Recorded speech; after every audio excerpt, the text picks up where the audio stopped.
Today, I'm joined by Zechariah Akinpelu, who's an award-winning cybersecurity leader, keynote speaker, and currently CISO of Unity Bank.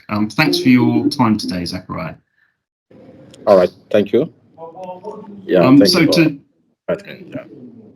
Absolutely. So to start things off, could you start by explaining a little bit your role at Unity Bank and maybe how you've helped them out since you've joined? All right, so thank you very much. So I'm the Chief Information Security Officer for Unity Bank. So Unity Bank is one of the leading financial provider in Africa. And we basically what we do digital banking, traditional banking, and also issued card for our customers. So basically, my role is just to ensure that information security is aligned with the business strategy, because the strategy of the business is to make money and also to grow the business. And if you are on the bank is leverage on technology, and so for you to leverage on technology, you also need to ensure that the customers trust the technology. So my role basically is to ensure that I build a cyber resilience digital infrastructure. I also ensure that I build a countermeasure against different kind of attacking mechanism that the very bad guys can leverage on, and also aware one of the motivation of the attackers is for financial gain, and also if the attackers that are motivated by financial gain, so they want to hack the bank, because they believe that that's where the money is. So my principal role and responsibility is to ensure that the bank is protected from the cyber criminal or the malicious attacker. So to protect the bank from all form of attacks, be it insider attackers, be it attack from the malware and all of that. So basically, when I joined the bank, I started the information security from the ground up. I ensure that I build a talent, so group of talent, people, so that because myself alone cannot do the work, because I need to beef up the information security team, and it's always very hard whenever you are building up a team from fresh and all of that. So I build up the team from scratch, and also ensure that I build up a state-of-the-art security operations center. So what we do for this SOC is to ensure that we monitor the infrastructures for security incidents 24/7. I have a team of people that work 24/7. I build that from scratch. I build the infrastructure. I build the EDR technology, all the technology.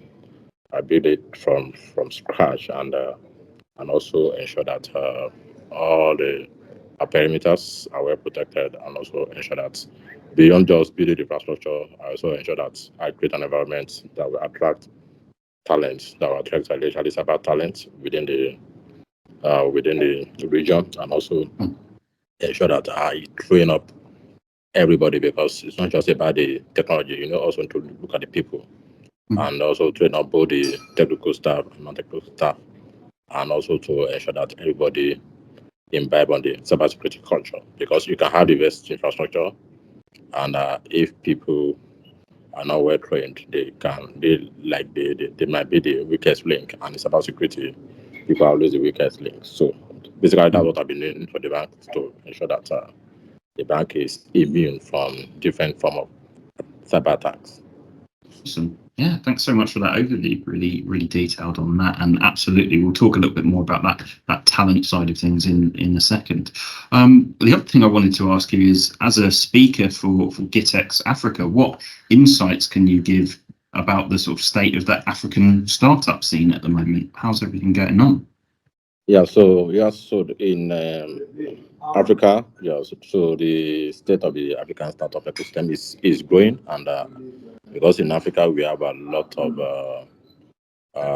we have the talents, actually the talents because we have a lot of people that are younger generations, especially in Africa, so compared to the other part of the world. And we also have the people that have the energy, and more so because that Africa begin to embrace technology and and uh, and uh, and we also embrace lot, especially in the financial sector and even the educational sector, agricultural sector. So state of because of the raw talent that's present in Africa, and also we also see people that are ready to try new things, because when it comes to buying power, Africa loves to love to buy stuff, buy technology, buy whatever. So to me, state of the startup in Africa is,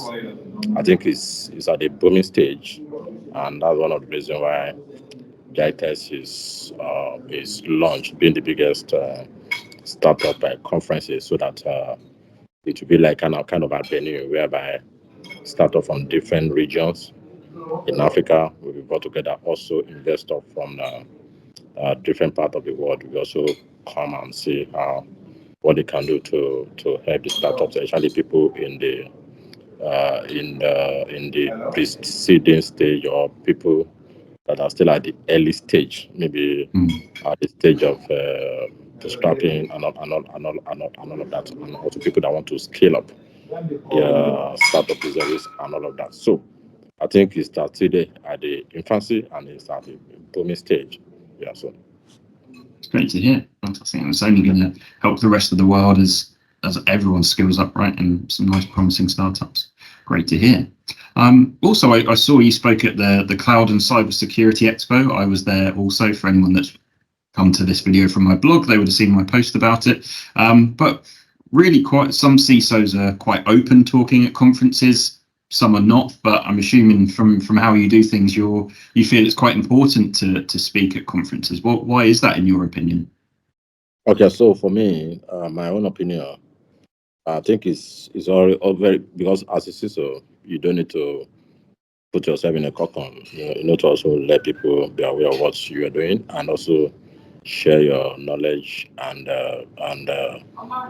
what you're doing with others. So probably, so because to me, I see speaking as a form of collaboration, because whenever I attend conferences to go and speak, I also see it as an opportunity to network with fellow CISO, and also the people that is always very difficult to reach out to any CISO that you not met with, especially in the different part of the world and all that. I see that's an opportunity to meet up after my talking, and also see that opportunity to also network.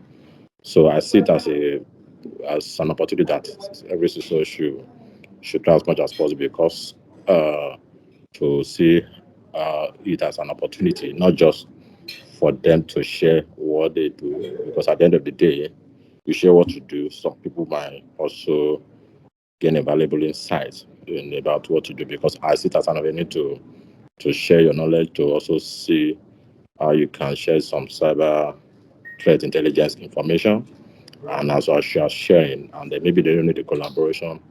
You also hear from other professionals, and also so to me, I see that as an opportunity for you to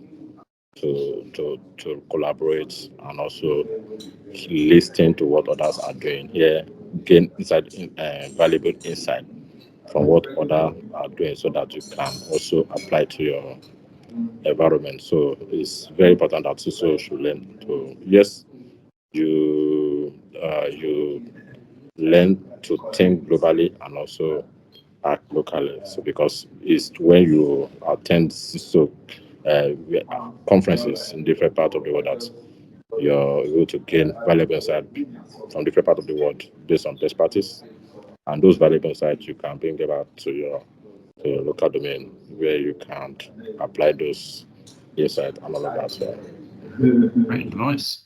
Yeah, totally agree. And especially what you say about sharing what you do, right? CISOs is sometimes one of those roles where it can be seen as, if everything's going well, you don't really you don't really know what they do. You know, if you're a CEO, you're like, great, I'm giving them some money. We haven't been hacked. I'm assuming it's going well. But yeah, actually, a bit of insight on what you're doing every day, and then, as you say, networking, learning.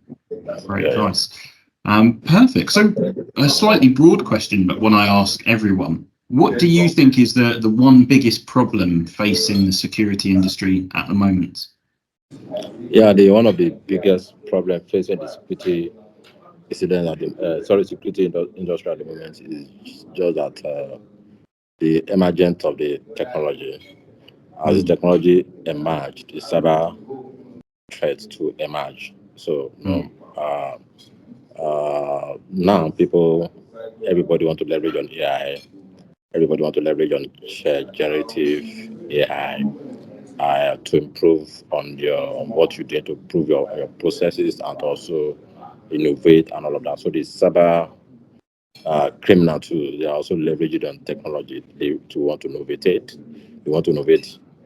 They are hacking, so they want to leverage on. So to me, so one of the major challenges is evolution in cyber threats. Cyber threats is evolving, and so that means that we need to catch up with because the cyber criminals too are evolving. So in their techniques, tactics, and procedure. So gone are those days that it will take you several weeks, for you to do a reconnaissance maybe on a particular infrastructure. But today, with some technology, you can do those kind of things that will take you several weeks. You can within few hours and within few minutes, you can get your stuff done. Phishing email, AI generated phishing email campaign can be leveraged on. You can use AI to do that in less than few minutes, and it will be the degree of accuracy will be very very high. So the very bad guys are leveraging on artificial intelligence, and also is a and we also need to also know how to fine tune our technology, because if we are still leveraging on the traditional security toolings to deal with the modern threats, you must be kidding, and and one of the challenges we also have is budgets, security budgets, tooling, technology budget, and all of that. So to me, the main challenge is the evolution in the cyber threat. So which make the professionals to we try as much as possible to play a fast game on how to catch up with the threats, and also leveraging on technology to catch up with the threat, and also also know how to use this technology, because if you want to evolve, you also need to evolve your mindset and all of that. Yeah, constantly keeping up to date with things. Makes sense. It makes sense. And then the last question. So you touched on this previously before, that you've actually built out the talent team. The team from scratch with Unity Bank. What advice would you give to people to attract, and then once you've attracted them, retain cyber talent in today's market? So to me, in today's market, what you can do to attract talent, you need to first and foremost make sure that you create a conducive environment for the talent. So create a conducive environment, and have a very conducive culture, and also make sure that the environment, and you engage them, because the issue that so many organizations are facing, especially maybe traditional banking and all of that. Yes, they can attract talent by good pay, but if you attract them, do you really engage them? Is the environment so conducive? The culture do they have a culture that is that will retain talent and all of that? So you need to also make sure that you tangle for the COVID, and so you don't need to play a very rigid, have a rigid culture of maybe being in the office 9 to 5 every day. So you can make something flexible, hybrid, You can choose hybrid, adopt an hybrid, and also the learning and development. Make sure that they are well trained, and I also create a learning and development program. So like what I did when I joined Unity Bank, I ensure that I a huge portion of my budget, the cybersecurity budget, is on learning and development. So what I do, I train and also have a training programs for anybody that want to fit into the various roles. So I also engage them on their on their learning and development part. What do they want? And I've figured that into the budget for the year. So with that, because they know that working with me, they will always learn new things. They will be evolving with time. I also ensure that I give them the opportunity to innovate.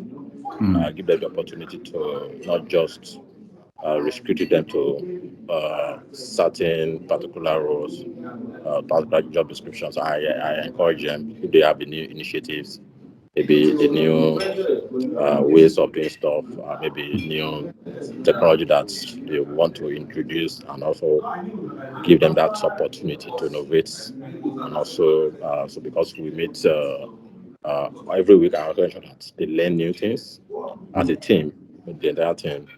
Then individually, I also ensure that. So that's what I do because in Africa generally, though we are facing the challenge of talent, the brain drain, because people are migrating out of the country. Yes, and so but what I did differently to ensure that I attract talent, especially the few talented people in the industry are being attracted. I ensure that I create a kind of a very suitable environment for them that people, the best of the talents in my region want to work with me because I ensure that the culture is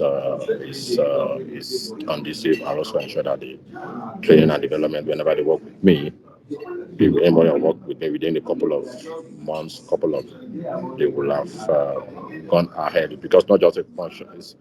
Knowledge is not just about how many years of experience. Some people can have 10 years of experience doing some boring stuff and not so, but somebody can have like 1 year concentrated innovative experience that will match up with somebody that has had like a 12 years, 15 years worth of experience. It all depends on what you're able to do within a frame of time and space, right? So that's what I do. I make sure that I engage them because not just if you have talented people and they're not like fully engaged. If they are under engaged, they will not be motivated. They might want to look for where they be fully engaged. So that's what I do to attract. So I also encourage every other person to make sure that you have a conducive environment.